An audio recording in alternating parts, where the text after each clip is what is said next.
Good morning. So today I wanted to kind of hop on here and kind of share a little bit of what's been, I guess, a new development. I went and saw a naturopath doctor, and basically um, we are working on a histamine diet, and being, vegetarian and back into vegan, it's a little bit of a transition because this last 2 years, and I'm going to be pretty open on this Let's Veg about it, because as much as I promoted like veganism on this channel, I'm not going to sit here and also lie. If anybody is curious about my journey, feel free to check out the blog that I posted about it in the description below.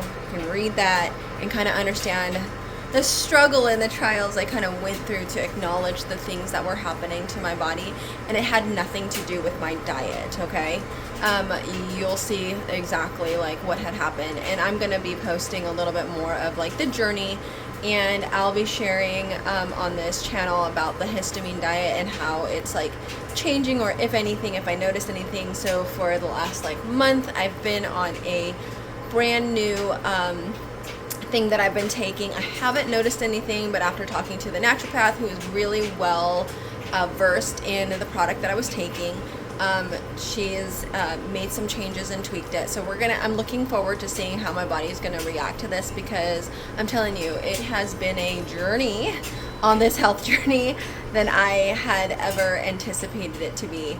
For someone who definitely does her research, I read a lot of journals, and I try really understanding a lot of the things that I'm taking so that I am fortifying my body correctly. But again, and I'll acknowledge, I don't have all of the medical background, and also the deep knowledge into like the cellular and biology.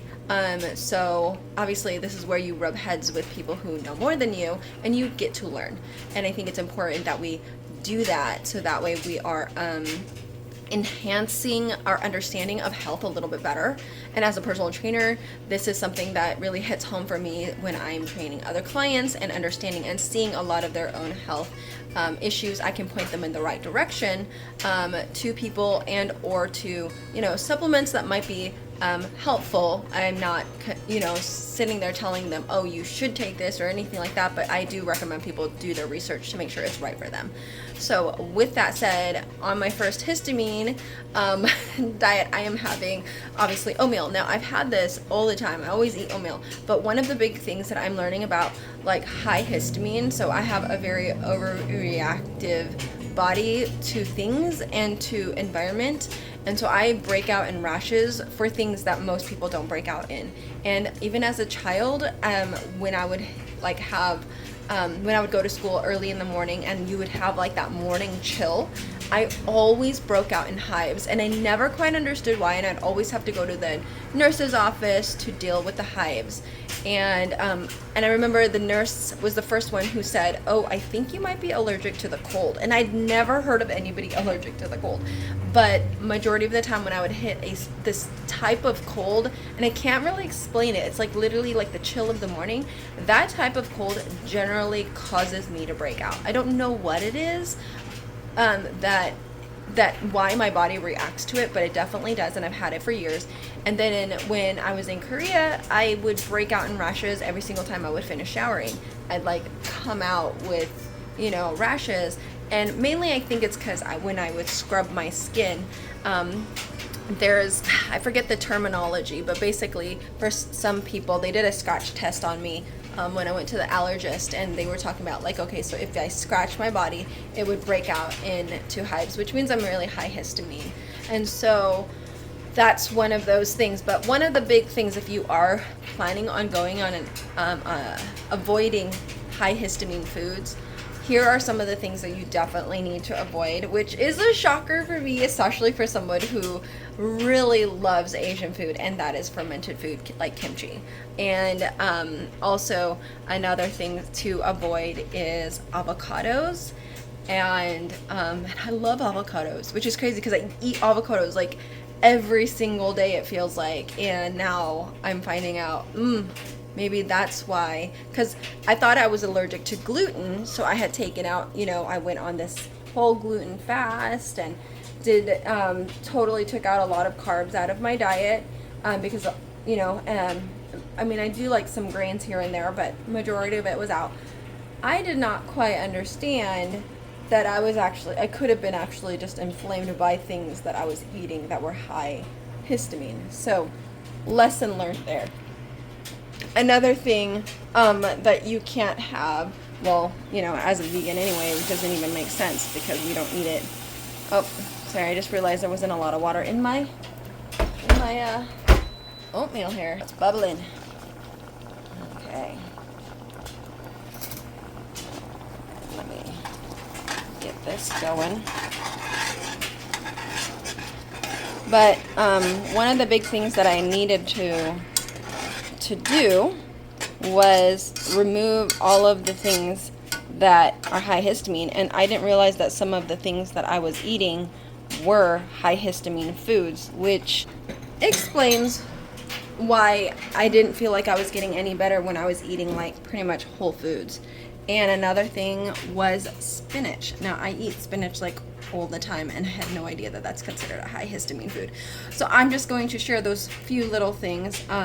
If you do notice you tend to be a person who is very high reactive to anything, and it seems like everything you eat, or maybe during the night you find yourself itching like crazy, you'll need to kind of back off from that. Also, another thing is soy sauce or vinegar. Those things you want to avoid, especially for those of you that like to do the rice vinegar or red apple cider vinegar like in the morning, and you drink that and you are very reactive. Stop that completely, because you could be a person who might be susceptible to allergic reactions, and those are high histamine foods. So yeah, and I will be like getting on here, sharing my journey, and hopefully just kind of informing. Again, this is not me telling anyone what they need to do. This is definitely just more of what I'm personally doing on my journey and how my whole diet has completely changed a bit, and learning that environmental things can definitely be a major precursor to why you have to adapt to your diet and why you have to change because of what you've been exposed to. None of the diets, I would say, were the cause or the culprit to what happened to me. And like I said, you can read that in the description below and you can learn more.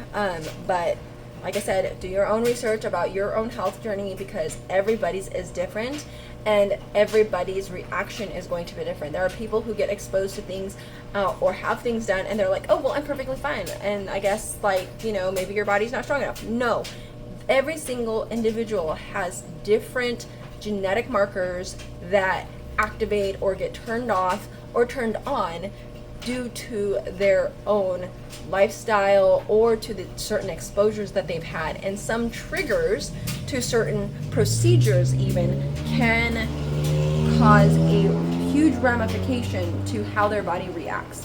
And so I'm learning more and more to be much kinder to myself and also kinder to others, and not to just put a blanket statement, oh, well, if my body could do this, so why can't your body do this? And this is the harm that we can cause to people's psyche and cause harm to people in general when we are not being considerate of all the other factors. And I think that is so important that we do that, because not everything is fully seen in the big picture of someone's health, and until all the information is given, then you can really make a whole conclusion about what is causing or what isn't causing someone's issues. But until you have the big picture, you can't really even generalize, and that's something I've learned for myself. Like, I couldn't generalize any of the things originally thought was going on, because I didn't know the big picture. And here's another thing that I learned that you can't have: leftovers. Leftovers are very high histamine. And I had no idea. And for somebody who meal preps like a boss, oh my gosh, that killed me when my naturopath was like, nope, you can't have leftovers anymore. You have to make everything fresh. And it's like, okay, as a personal trainer who trains quite a bit and who has a crazy schedule, this is going to be one of my biggest tests ever in making time to eat and making time to do a million one things. So I'm hoping that that my body heals quickly, because I really want to get back into complete restoration. But obviously, one of the big things you don't want to do when you are in your healing process is to make unwise decisions by jumping back. One of the big things I realized when I was doing my Daniel diet was, I was eating probably a lot of the same foods and I was healing, but one of the big things I did remember taking out were a lot of sauces. If you look at the bottles of many sauces, they have a lot of things in there that I wonder, I'm like, why is this in here? So I think getting back on this kind of really strict natural health kick would probably end up helping my body, and I'm looking forward to sharing more as to what I have been going through. In my next video, I'll kind of share all of my symptoms, so then that way you guys can kind of see them, but also find a naturopath doctor if you can afford them. Yes, they are a little bit more pricey compared to a regular doctor, but remember, health is wealth. If you don't have your health, you don't have your life. I'm telling you that right now. If you do not have your health, you do not have your life. And I am doing everything possible to get there. And I know people are going to say, oh, but what about the finances? Guys, either find something that you need to give up to put your health in track, but do everything, fight for your health as much as you can, because life is too short and it shortens when your health isn't at its optimum. So with that said, may you live, thrive, and be healthy. You guys take care. Bye.